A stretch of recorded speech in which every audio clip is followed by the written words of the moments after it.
Benchmarking your DNS experience is arguably something that only the nerdiest of us can justify spending time on, but it turns out to be quite meaningful, actually. My name is David Redekop, and I look forward to sharing with you how to benchmark your own DNS experience, and we'll have a special focus on why you want an on-premise caching resolver today.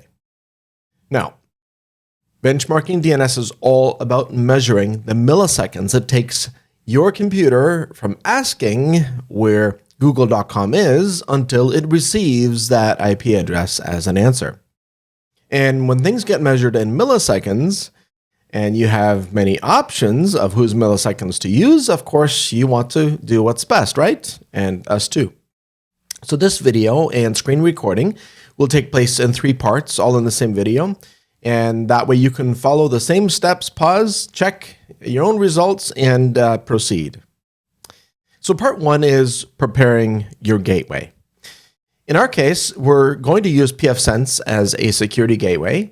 And we've actually installed Atom1 already from atomnet.io/pfSense. And you'll see that under Services DNS Resolver, we have it disabled. So the same applies to Services DNS Forwarder, which is also disabled. However, our DHCP server is, by design, handing out the gateway as the DNS server. So what are we using then? Let's check under Diagnostics and Command Prompt and look for bindings by using the sockstat command, and we'll grep for port 53, and you see that Atom1 or AN muscle, that's the Atom Networks muscle, is listening here, and it's on the LAN as an internal caching resolver. Just for additional fun, we're also going to use a shell session to this same pfSense to watch the DNS queries real time that the benchmark will be sending to all the DNS server candidates. And that's what this tail -F window is for.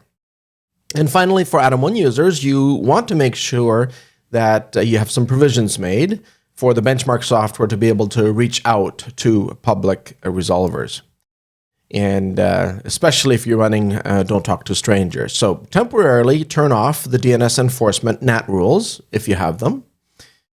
And secondly, you want to create a rule at the top on your LAN interface or multiple interfaces, depending on where you're running this from, that allows DNS queries to your destinations that you'll be testing against. Now, DNS runs TCP and UDP on port 53, and will allow those queries to go anywhere on the internet that the benchmark chooses to go. And that there sums up our preparation on the gateway for it to be ready. Part 2 is setting up the computer and the software. So in my case, I'm running a Windows 10 long-term service channel, so it's very lean, and I've got practically nothing new installed on it. And I'm one of only 2 devices on this LAN segment, so it's nice and quiet. The only application I plan on running is this DNS benchmark from grc.com utilities, which is right here. You see that it checks for connectivity and then populates its own DNS servers right away for testing. And this may be interesting for a later test, but we will simply use the add remove function here when it's available, and then we remove all the name servers. Instead, what we want to do is add them from this ini file that we've prepared for this. And let me explain why I chose these specific ones. The first one is obviously the gateway itself. This is the assigned DNS server to every device by DHCP, including this Windows instance. And the rest are all anycast networks, meaning that these IP addresses are local and many POPs or points of presence around the world. So they'll be close to just about anyone, anywhere. And they're also fairly reliable and claim that they don't do any rate limiting on DNS traffic so that entire networks can use them from anywhere. And many of them, except for Google, offer some kind of filtering service that's used for privacy, security, and content filtering. And so if you're in the space of security, privacy, or content filtering, then you're used to seeing a lot of these IP addresses as DNS servers. So I think we're ready to actually run the DNS benchmarks and the part that we're all here for to begin with, right? So let's do that. This is part 3. And in the background, let's keep our DNS monitor log live to get an additional sense of what's happening. I always love to see queries happening in real time as we run benchmarks. So now I'm going to run the benchmark. So here we go. These real-time indicators give you 3 different query type results. The red are your cached entries, and of course you would expect a caching resolver to be the fastest, and that's why you hardly see the red line even register, as those queries will be less than a millisecond. The green are your uncached entries, so the resolver had to go out to the internet. You know you have a good caching resolver when even an uncached entry is still practically the fastest out of the list. And the blue, they are your .com lookups. In any case, these results really do show you that the local router is your best choice from a performance point of view. However, let's look at the benchmark tool's conclusions and review them as well. So here we see a big red circle, or big red X rather, about the fact that we only have one name server configured. And if I run ipconfig/all in a command prompt window, sure enough, it shows that there is only one. And I can see the point of that comment, but in our case, maybe in your case too, you run high availability, or HA, on that IP address. So the redundancy is actually offered at a layer behind it. And even without HA, this is rarely a concern anymore. I mean, if the router's offline, having DNS redundancy won't exactly help.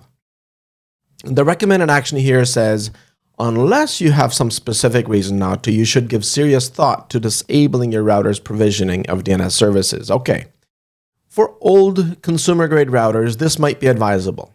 But as he says, unless you have a specific reason not to, and we do have many very good reasons, the one today is around performance. The rest of the conclusions are good, including that the system's name server is alive, the name server is faster than all public alternatives, woohoo, that's just what we set out to prove to begin with. The name server is 100% reliable, it returns errors when it should, and it replies to all queries typed that it should. So, to keep this short and concise, we're not actually going to do the spoofability test as part of this video, but that's the end of our performance using the on-prem caching resolver of Atom 1. But I was just thinking maybe we can quickly demonstrate how very different the built-in resolver is in terms of speed. Let's turn off Atom 1 with the command of service space and muscle.sh space stop, and then let's turn on the DNS resolver under services. This actually runs unbound, and it takes a moment to start up, but just for fun, I want to see how Atom 1 stacks up. We're going to use the exact same servers, so we're not changing out anything else, and then run the same benchmark. So what we're observing here is that the uncached entries are different from what we had previously. Mind you, I left 100% of the DNS resolver settings to default, so no tweaking has been made at all, but having an average non-cached entry take up multiple times longer, that would be very noticeable compared to what we had before. And just for fun, let's switch one more time. This time we'll disable the DNS resolver and we'll start Atom 1 again. And let's run this test one more time. Now, once again, we're back to an improvement where the average non-cached entry is speeding up again when using Atom 1 versus the default. But what's really important to understand is that the benchmark on your internet connection will never match this one, and that's why it's important to run it on yours. It will also vary depending on what provision your Atom 1 dashboard settings were set to, but again, I use the defaults all the way through. I've done this exact test countless times at client premises when they ask if a security, a privacy, or content filtering service on the edge will slow them down. And this has been the most effective way I've been able to demonstrate the measurable portion, which is the speed of DNS queries being faster, not slower. I hope you enjoyed it, and feel free to leave comments on the article where this is intended at atomnet.io/benchmarking DNS.